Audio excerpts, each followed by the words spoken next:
Sabe, quando a gente pensa em casamento, vem muitas coisas à cabeça. Para uns, é o grande sonho da vida. Para outros, acaba virando uma fonte de frustração. Mas e se o verdadeiro segredo para entender o casamento não estiver onde todo mundo costuma procurar? Hoje, a gente vai mergulhar numa perspectiva diferente que busca a chave para essa instituição que é, ao mesmo tempo, tão desejada e tão cheia de desafios.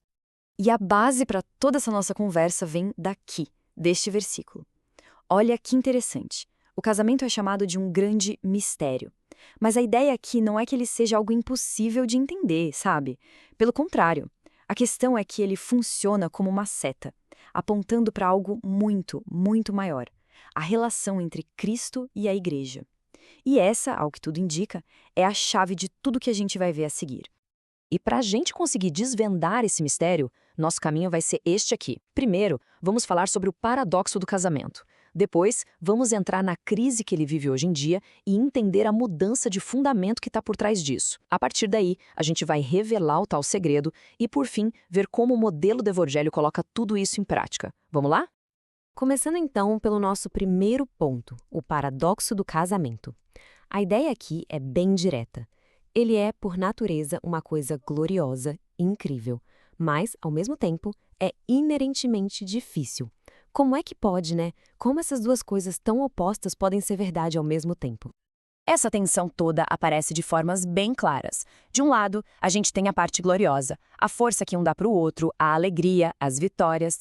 Mas do outro lado, vem a dificuldade, a dor, as lágrimas, as derrotas. Segundo a fonte que a gente está analisando, essa dualidade tem uma explicação. A glória viria do plano original de Deus. Já a dificuldade, bom, essa teria entrado em cena com a chegada do pecado no mundo, que acabou transformando o que era para ser harmonia em conflito. E parece que essa dificuldade toda só tem aumentado com o tempo, né? O que nos joga direto no que a fonte chama de a crise moderna. Essa percepção de que o casamento é uma instituição que está em declínio. E aí surge uma pergunta que é central para a nossa discussão. Se essa instituição tem um propósito tão grandioso em sua origem, por que que hoje em dia tanta gente olha para ela e pensa: isso aí não funciona mais, o que foi que aconteceu no meio do caminho? Os sinais dessa crise, olha, eles estão por toda parte. A fonte aponta alguns bem claros. A gente vê uma queda no número de casamentos oficiais no papel, enquanto o número de divórcios dispara. A ideia de morar junto antes, que muita gente vê como um test drive para evitar o divórcio, é outro sintoma.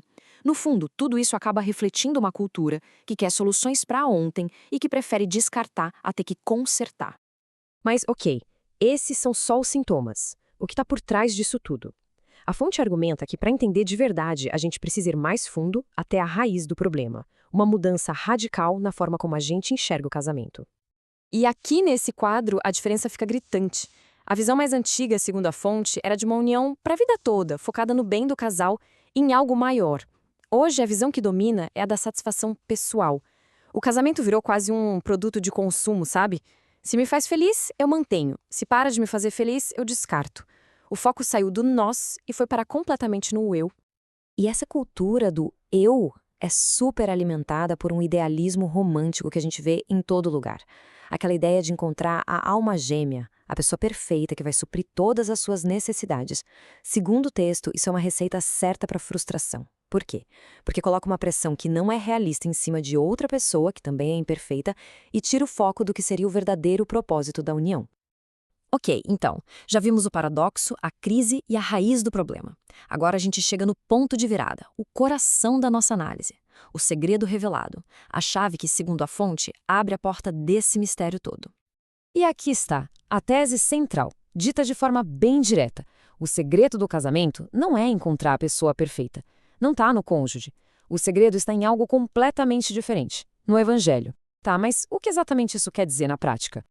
Significa que a gente precisa redefinir o casamento. Ele deixa de ser um fim em si mesmo. Nessa visão, ele é um símbolo, uma ilustração aqui na Terra que aponta para uma realidade celestial muito maior. Essa união de amor, de sacrifício, de aliança entre Cristo e a Igreja. Ou seja, o casamento ilustra o Evangelho e o Evangelho explica o casamento. Uma coisa ilumina a outra. Então, se o Evangelho é o segredo, como é que isso funciona no dia a dia? Como é que isso vira prática? É exatamente o que a gente vai ver agora na nossa última parte, o modelo do Evangelho. Esse modelo se traduz em pilares bem concretos. Primeiro, um amor que é sacrificial, que se foca mais em se doar do que em exigir. Segundo, serviço mútuo. É trocar a pergunta "o que eu estou ganhando com isso?" pela pergunta "como eu posso servir?" E em terceiro lugar, a perseverança. É aquela compreensão de que casamento não vem pronto de fábrica, sabe? É uma construção, tijolo por tijolo, que exige paciência. E essa citação da fonte amarra a ideia de um jeito perfeito. A visão moderna usa o casamento para conseguir felicidade pessoal. Já a visão do Evangelho entende o casamento como um ambiente para formar o nosso caráter, para nos moldar por meio do serviço, do perdão, do sacrifício. A felicidade acaba virando uma consequência e não o objetivo principal. E assim, a gente termina com uma pergunta para reflexão.